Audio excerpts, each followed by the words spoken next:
మొత్తం list GSWS ముందర పెడతాను, బయట పెడతాను. లేదంటే ఎవరన్నా రాలేదనుకుంటే మన మిత్రకెళ్ళి ఎందుకు రాలేదో తెలుసుకోవచ్చు, కరెక్ట్ చేసిన మార్గం కూడా ఇస్తున్నాం. సో అర్హులు ఎంతమంది ఉన్నా ఇచ్చేదానికి కూటమి ప్రభుత్వం సిద్ధంగా ఉంది.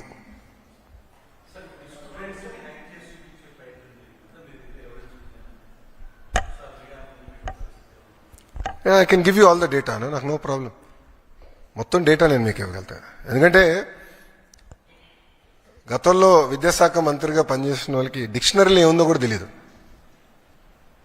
ఎందుకంటే కౌన్సిల్లో ఒక వ్యక్తి లేసి ఒక పదం వాడితే నేను అబ్జెక్ట్ చేశా, తీవ్రంగా అబ్జెక్ట్ చేసి వాళ్ళ డిక్షనరీలో దేవుడు అంటే ఏముంది, కూటమి ప్రభుత్వం డిక్షనరీలో దేవుడు అంటే ఏముందో చదివి చెప్తే గతంలో విద్యాశాఖ మంత్రిగా పనిచేసిన వ్యక్తి కనీసం అది కూడా తెలియదు.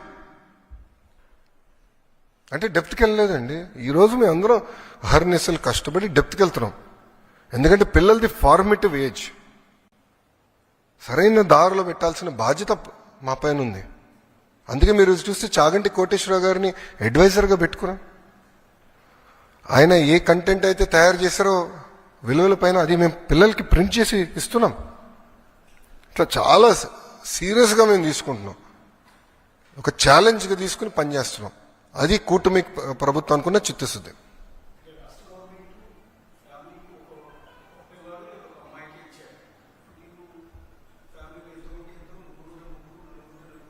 ఐదుగురు ఉంటే ఐదుగురు.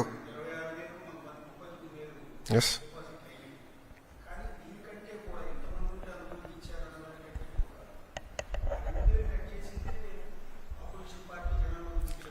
మళ్ళీ వాళ్ళు ఎందుకు ఇవ్వలేదండి? వాళ్ళు ఏదైతే పెట్టారో వాళ్ళు పెట్టిన కండిషన్సే మేము పెట్టాం. మేము కొత్త కండిషన్స్ ఏం తీసుకురాలేదు. గత ప్రభుత్వం పెట్టిన కండిషన్స్ ఏదైతే ఉందో అదే ఫాలో అయ్యాం. ఎలిజిబిలిటీ క్రైటీరియాకి ఎలిజిబిలిటీ అయ్యేదానికి ఏదైతే ఉందో మెకానిజం అదే మేము ఫాలో అయ్యాం. సో వాళ్ళు మమ్మల్ని ప్రశ్నించే హక్కు వాళ్ళకి ఎక్కడుందంట? వాళ్ళు చేయండి మమ్మల్ని ఎట్లా ప్రశ్నిస్తారు? ఇప్పుడు కాంటే వీడియో ఇస్తాను నేను, వాళ్ళ పార్టీకి చెందిన నాయకులు ఎంతమంది పిల్లలు ఉంటే అంతమంది పిల్లలకి ఇస్తానని చెప్పి వాళ్ళు ఇవ్వకుండా మమ్మల్ని ప్రశ్నించి హక్కు వాళ్ళకి ఎక్కడి నుంచి వచ్చిందండి? మాకు ఆ చిత్తశుద్ధి ఉంది, మేము ఇస్తున్నాం. ఇద్దరుంటే 26,000 ఇస్తున్నాం, ముగ్గురుంటే 39,000 ఇస్తున్నాం. అది కూటమి ప్రభుత్వానికి ఉన్న చిత్తశుద్ధి.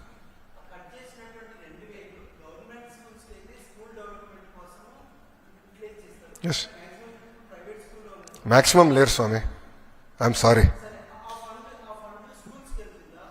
నో, ప్రైవేట్ స్కూల్స్ని అభివృద్ధి చేసాక నేను ఇక్కడ లేను. ప్రభుత్వ పాఠశాలల్ని బలోపేతం చేసాక నేను ఇక్కడ ఉన్నా.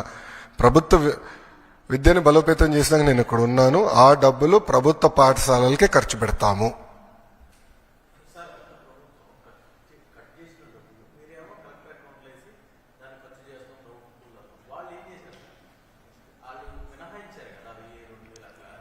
వాళ్ళు అనేక అంటే టాయిలెట్ మెయింటెనెన్స్ అని అట్లా ఇస్తాం జరిగింది.